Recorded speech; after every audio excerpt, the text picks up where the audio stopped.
Welcome back to Optimize Health, where we're making easy, healthy, and delicious meals. Today, I'm excited to share with you a recipe that's pretty simple to do your own homemade, handmade broccoli ravioli. These are going to be a broccoli flour based and a cheese filled. Feel free to kind of tweak the recipe to add in any flavors or spices that you would prefer. You should talk to your doctor, healthcare provider, or veterinarian to see if any of these recipes, suggestions, or contents of these videos are right for you. Nothing contained in these videos are intended to be taken as medical advice. Use at your own risk. But I'm going to start with some proprietary blend, about a third cup. And then I'm going to show you this broccoli slaw from Trader Joe's. I'm going to actually blend it up using about a little more than a third of a cup here because it's going to blend down. So I'm going to add that. I think it's going to take just a little bit more.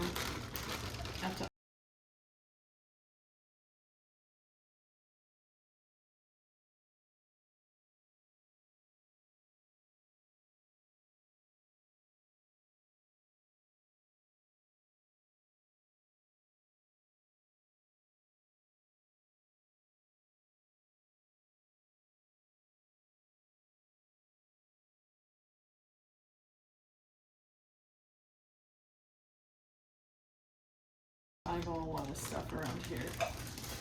Makes it quicker. So we'll pop this on the blender. And that blade goes in there.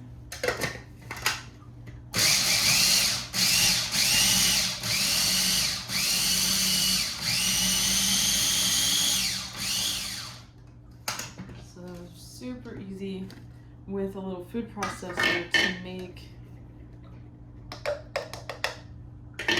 this finely chopped broccoli slaw. This one's got broccoli and a little bit, just a tiny bit of carrot in it. It does add a little bit sweet, and so it's coming out to be about, let's see if it's gonna make it to about a third cup. Almost. So I think that's pretty good. We're trying to get a 1-to-1 ratio of our flour blend to our broccoli. And I'm gonna just the rest of that there. So I'm gonna add some spices to the flour blend, doing a little bit of black pepper, some sea salt,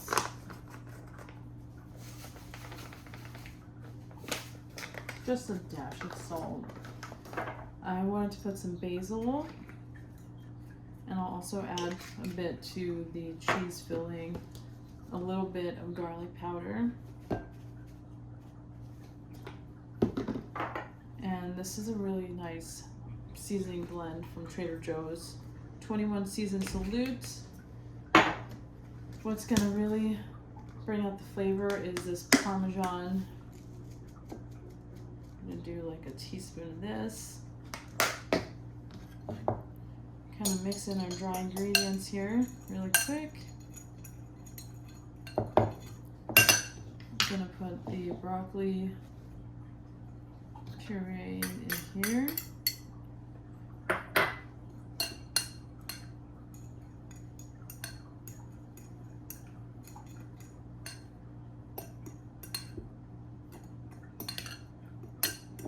And one thing I didn't pull out was mozzarella cheese.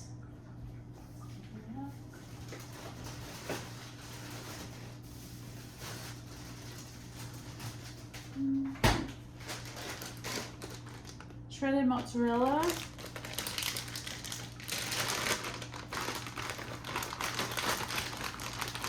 You're going to want to do a generous third to maybe a half cup, depending on how you like it. I'm going to try to blend it a little bit, and we're going to quickly microwave, and you'll see how this comes out.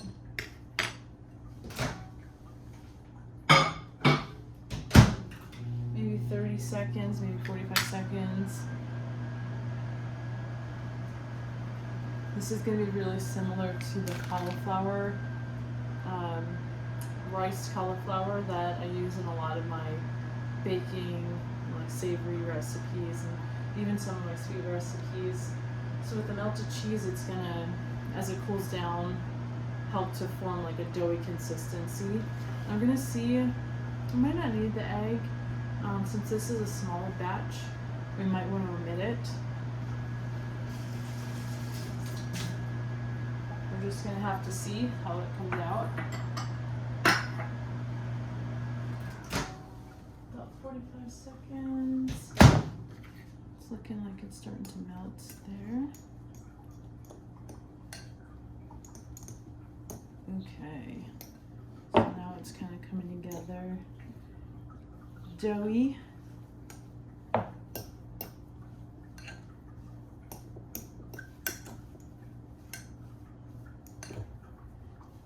I think we have a dough.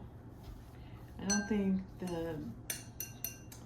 the egg is necessary. It's going to make this a lot more wet. So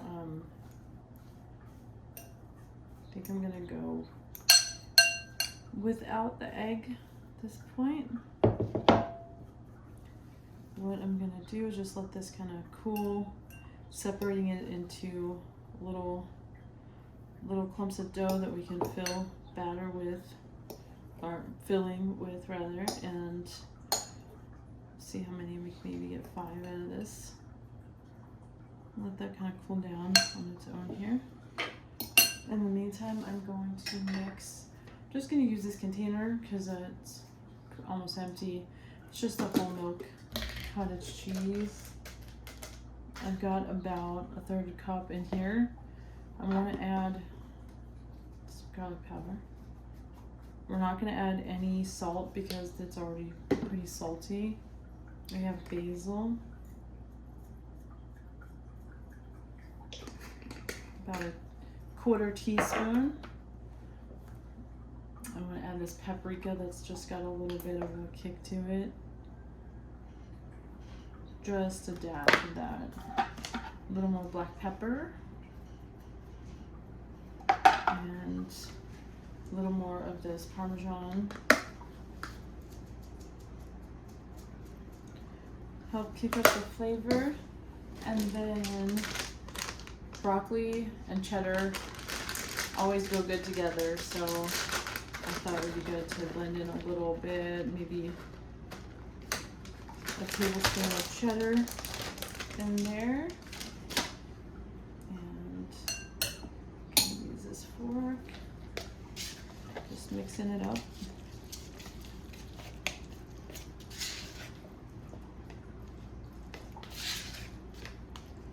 Alrighty. So we should have plenty for our filling. These have cooled down enough to handle. It's good that they're still kind of warm enough to be really easy to stretch, and they're, you know, kind of flexible. And so I'm gonna just flatten out.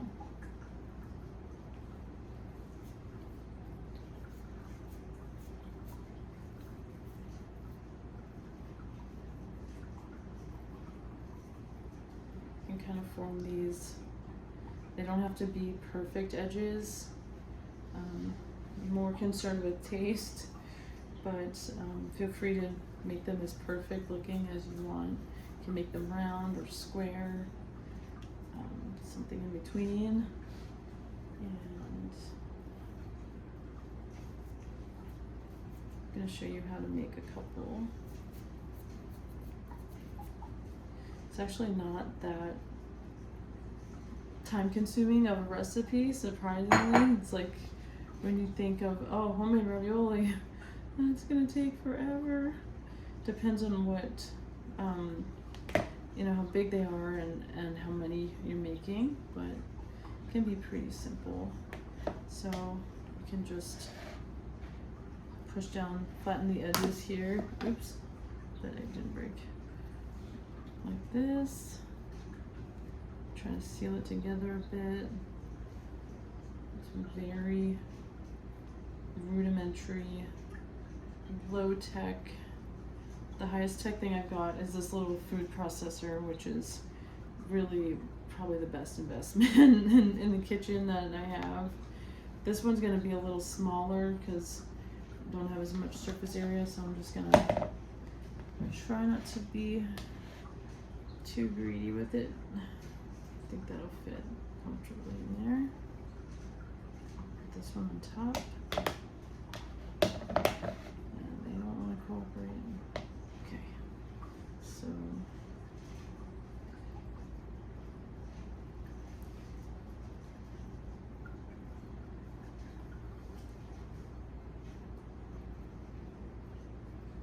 the next step is to get these into, I'm going to use a pan, and I've preheated this pan to a medium low. Just going to gently get these off of the cutting board here. Transfer them over, and I'm going to do just a stovetop bake. You can let these bake first, and then you can create the rest of your dish, whether you're going to do a sauce or add a meat that maybe you'll cook a meat or veggies separately, then adding that in, and then adding the sauce to kind of heat everything into a single pan, and then you can serve it that way. So that is the gist of it. I'm going to continue making a few more until we are done with this batch. There's some other tricks where you can use rolling pins, you can use a glass, a jar, anything to like flatten out your dough a little bit.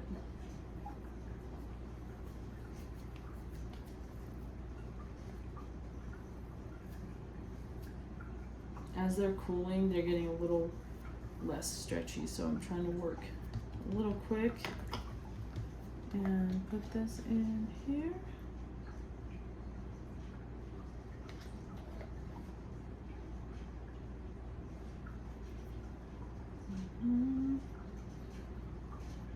Let's seal the edges.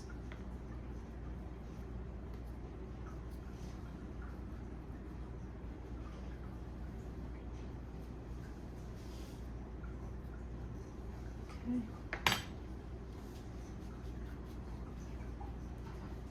I think I can do one more.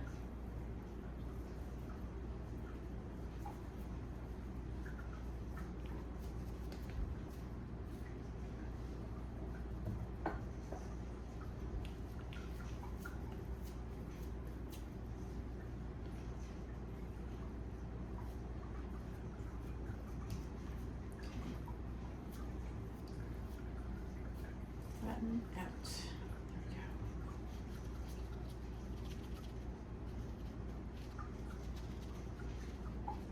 Okay.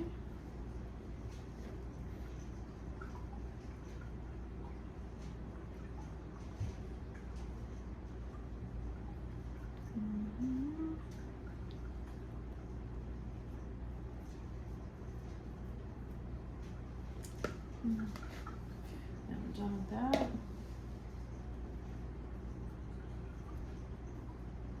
Okay.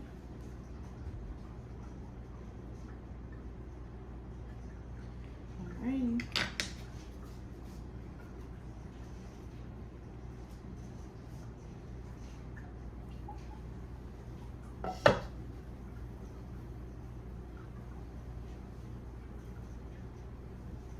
Okay, so we're gonna let those cook probably for about 10 to 15 minutes, and we will be back with the final product. Alrighty, we are ready to take these off the stove. This ended up cooking about 20 minutes. So the prep time was really easy, but the cook time for me did take a little bit longer than I expected, but they came out really nicely. And we're hoping you guys will try it out. Let us know what you think. send in some suggestions for other recipes we can make into like low carb and healthier versions. Excited to hear from you. Thanks.